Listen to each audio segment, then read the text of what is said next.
थोड़ा ब्रह्म मुहूर्त में उठना चाहिए। देखो, यदि जीवन को सार्थक करना है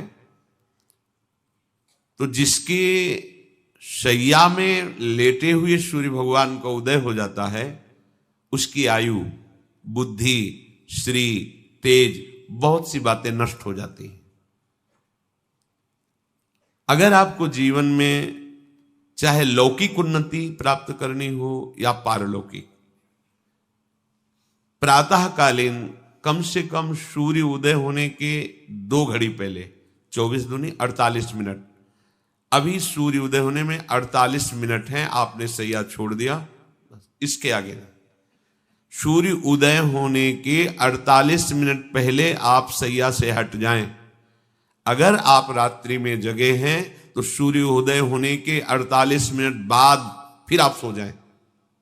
लेकिन वो जो बीच का समय, प्रातःकालीन संध्या भुवन भास्कर भगवान पधार रहे हैं, वो आप सो रहे हो, तो आपकी आयु, आपका वैभव, आपकी बुद्धि, ये सब नष्ट होने लगती है, पता नहीं चलता लोगों। देखो कहां तेजवान चेहरे दिखाई दे रहे हैं, खूब तो सब खा पी रहे हो, खाने पीने क्या तेज एक अलग होता है, भागवतिक तेज अलग होता है। ब्रह्म मुहूर्त में उठे, प्रभु का स्मरण किया, जो 2-4 नाम ही सही, अपने बड़े बुजुर्गों को, गुरुजनों को भावना से प्रणाम किया, और पहली बात शरीर स्वस्थ रखने के लिए गर्म जल किया, हल्का, आधा लीटर से 1 लीटर तक जल पिया, भगवत भाव अर्पित करके वज्रासन में बैठकर। आप लोग दिनचर्या को नहीं करते हैं तो आप ब्रह्मचर्य को पचा नहीं सकते। ध्यान रखना, ब्रह्मचर्य कोई छोटी मोटी शक्ति नहीं है, उसको पचाने के लिए आपकी दिनचर्या दिव्य होनी चाहिए। फिर इसके बाद आप 5 मिनट 10 मिनट टहलिए, फिर सो जाइए। फिर जो शौचाचार की पवित्रता बताई गई उसके अनुसार आप स्नान आदि करके, पवित्र वस्त्र धारण करके, जैसे कोई महान व्यक्ति आ रहा है तो हम उसके आदर के लिए खड़े हो जाते हैं, ऐसे भुवन भास्कर पधार है, हाथ जोड़कर प्रणाम किया, अर्घ दान किया, गुरु मंत्र जपा आदि आदि। अब पड़े हो आप कि हम तो 2-3 बजे तक जगे हैं, ऐसा अगर आप भजन में जगे हैं तो भी सूर्य उदय के समय आप उठ जाइए। आपके गुरु आवे तो क्या आप सोते रहेंगे क्या? तो ये जगत गुरु हैं भुवन भास्कर, परम ज्ञान स्वरूप हैं, गायत्री छंद रूपी घोड़े हैं इनके रथ के, स्वयं भगवान अरुण देव सारथी हैं, और भगवान पीछे वर्णन किए, मैं ही सूर्य रूप से जगत को प्रकाशित करता हूं और ताप के द्वारा जल को सोख कर मैं ही वर्षा कराता हूं। भगवान का आदर करना। जो सूर्योदय तक सोते हैं उनकी बुद्धि में भागवतिक बातें, अध्यात्म बातें आ जाए, मेरी समझ में नहीं आता। अगर आप थोड़ा भी शरीर स्वस्थ रखना चाहते हैं तो जैसे नियम से भजन वैसे व्यायाम आवश्यक है। सबसे प्रार्थना है, ये दवाइयों के बल पर जीना बंद करो। शरीर में जितनी आवश्यकता जल की है, अगर उतना नहीं जाएगा तो आपकी एसिड बनेगी, फुंसियां निकलेंगी, कब्ज बनेगा, कई परेशानी।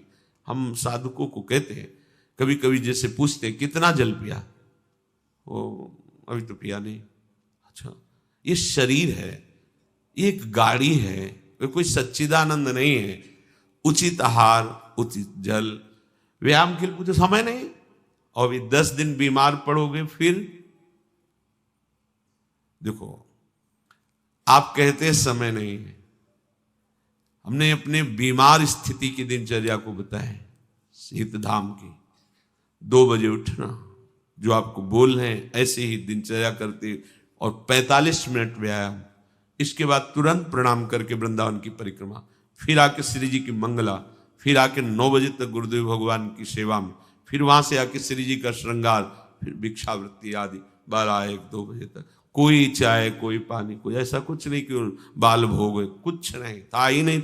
जिंदगी में 100 ग्राम दूध नहीं खरीदा कि भाई हमारा दूध बन, कभी नहीं ऐसा। पर कभी ऐसा महसूस नहीं हुआ कि मैं बहुत कमजोर हूं। ब्रह्मचर्य को पचाने के लिए बहुत शरीर को क्रियाशील होने की आवश्यकता है, या तो प्राणायामों के द्वारा, आसनों के द्वारा।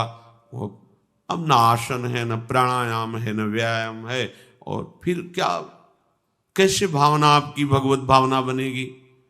तो एक प्रमाद स्थिति, एक छिन्न भिन्न खिन्न स्वभाव, नहीं बात बनेगी। अध्यात्म का साधक जो होता है एक नवीन खिला हुआ कमल जैसा, मुख प्रसन्न तन तेज विराजा, कीने से रामचंद्र कर का। कोई असाध्य रोग, कोई बहुत पीड़ा, वो बात अलग है, नहीं तो ऐसा वो जैसे कमल खिला होता है ऐसे खिला रहता है। क्यों? हर समय चिंतन सही, आचरण सही, सब कुछ सही। जो भगवत भावना विहीन जीवन है वो मुर्दा जीवन है। जिन हरि भगति हृदय नहीं आनी, जीवित सब समानते प्राणी। वो जान नहीं रहे, मुर्दे जैसा जीवन है। क्या जीवन का महत्व? वही गंदे भोगों को भोगना, उसी का चिंतन करना, और भोग भोगने वाले शरीर को स्वस्थ रखने के लिए विषय सामग्री इकट्ठी करना, इसके बाद मर जाना। बोलो इसके अलावा और क्या है? ये बनाया, वो बनाया, वो बनाया, जरा सा हिला, पूरा का प्रांत नष्ट हो गया। क्या है इसमें? शाश्वत क्या है? हमें तसल्ली होती है, हमने एक मकान बना लिया, तसल्ली होती, 4 लड़के हो गए और काल का तमाचा लगा, पूरा का पूरा सब। क्या तसल्ली? हृदय को तसल्ली तब दो जब नाम चल रहा है, राधा राधा राधा राधा। दिनचर्या ही नहीं बन पा रही है आज के नए समाज की, दिनचर्या ही नहीं बन पा रही, भगवत भावना ही नहीं है। देखो, अगर परिवार में रह करके आप भगवत भावना नहीं करते तो सब परिवार में रहकर आसक्त हैं और सब दुर्गति को प्राप्त होते हैं।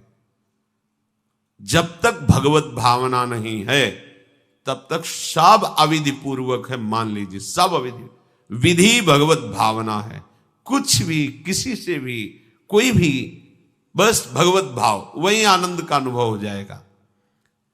अतः उनके द्वारा किया गया देवताओं का पूजन मूल में मैं ही हूं, मेरा ही है, पर वो अविधि पूर्वक है। अविधि पूर्वक का तात्पर्य है कि वो ये नहीं जानते कि इस रूप में सर्व सामर्थ्यशाली भगवान ही विराजमान है। कभी कभी मंत्रों का ज्ञान नहीं होता, पूजन की सामग्री शुद्ध नहीं होती, भाव शुद्ध नहीं होता, इसलिए उनका पूजा सेवा आगे चल करके फल प्रदान नहीं कर पाता। प्रभु कह रहे हैं, मेरे में रिझाने के लिए किसी पूजा सामग्री की या किसी धन संपत्ति की आवश्यकता नहीं। पिता को बस इतना ही चाहिए कि वो अपनापन करके दौड़ के उनकी गोद में बैठ जाए, बस अपनापन प्रभु को चाहिए।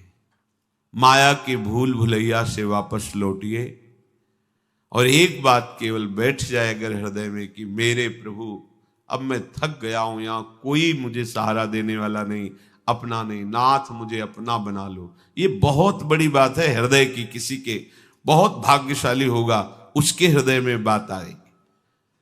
प्रभु उसकी रुचि का विषय बन जाते हैं।